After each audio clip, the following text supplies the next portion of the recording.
فرضی غسل یا غسل جنابت کے متعلق اس سے آسان طریقہ جس میں بیان کیا گیا ہو کوئی حدیث میری نظر میں نہیں گزری ابھی تک، اور یہ حدیث بھی اعلیٰ درجے کی، متفق علیہ، صحیح بخاری میں، صحیح مسلم میں، اور صحیح بخاری میں نمبر نوٹ کریں، صحیح بخاری میں 248 نمبر اور صحیح مسلم میں 316 نمبر پر یہ حدیث پاک۔ میں پوری حدیث آپ کے سامنے پڑھ دیتا ہوں، کوئی کسی قسم کا اشکال نہیں رہ جائے گا۔ اتنا آسان ہے غسل کا طریقہ، اتنا آسان، جس کو اتنا مشکل بنا کے بیان کیا جاتا ہے کہ لوگ پریشان ہوتے ہیں کئی دفعہ کہ غسل کا طریقہ پتہ نہیں ہمیں آتا ہے یا نہیں، یہ سیکھ پائیں گے یا نہیں، اتنا آسان۔ ذرا غور کریں، ام المؤمنین سیدہ عائشہ صدیقہ رضی اللہ عنہا بیان فرماتی ہیں، کان رسول اللہ صلی اللہ علیہ وسلم اذا اغتسل من الجنابہ، کہ اللہ کے رسول صلی اللہ علیہ وآلہ وسلم جب جنابت کا فرضی غسل فرماتے تو بدأ فغسل یدیہ، سب سے پہلے آپ اپنے دونوں ہاتھوں کو دھوتے۔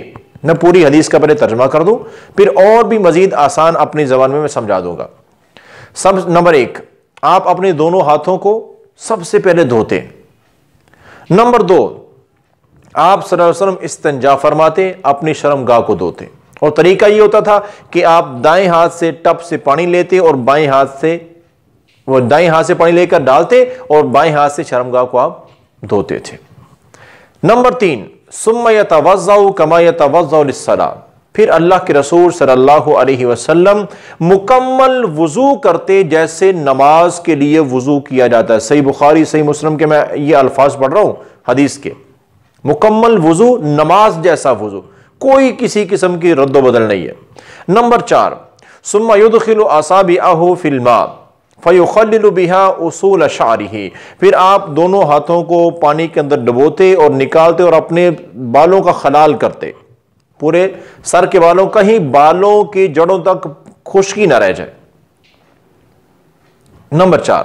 نمبر 5، ثم یصب علی رأسہ 3 غرفات بیدیہ، پھر آپ صلی اللہ علیہ وسلم دونوں ہاتھوں سے چلو پانی بھرتے، اپنے سر پہ ڈالتے، خلال کرتے، دوبارہ پھر تیسری بار پھر 3 چلو آپ دونوں ہاتھوں سے بھر کے، کسی برتن سے نہیں نہا رہے تھے، ہاتھوں کے ساتھ پانی لے کے نہا رہے تھے آپ۔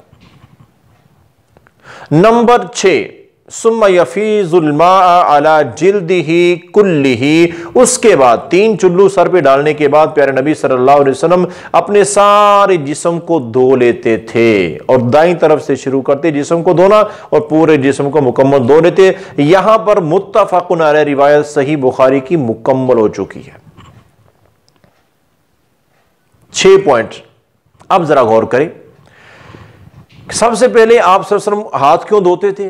کیونکہ ٹپ میں پانی ہوتا تھا، تو ٹپ میں ہاتھوں سے پانی لینا تھا تو پہلے آپ ہاتھ الگ دھو لیتے تھے تاکہ ٹپ کے اندر ہاتھ ڈالنے ہیں۔ اس لیے اب چونکہ ٹپ میں پانی نہیں ہوتا ہے، اب تو شاور سے پانی اوپر سے آ رہا ہوتا ہے، تو اب ہاتھ دھونے کی ضرورت نہیں ہے، سیدھا پہلے استنجا کریں۔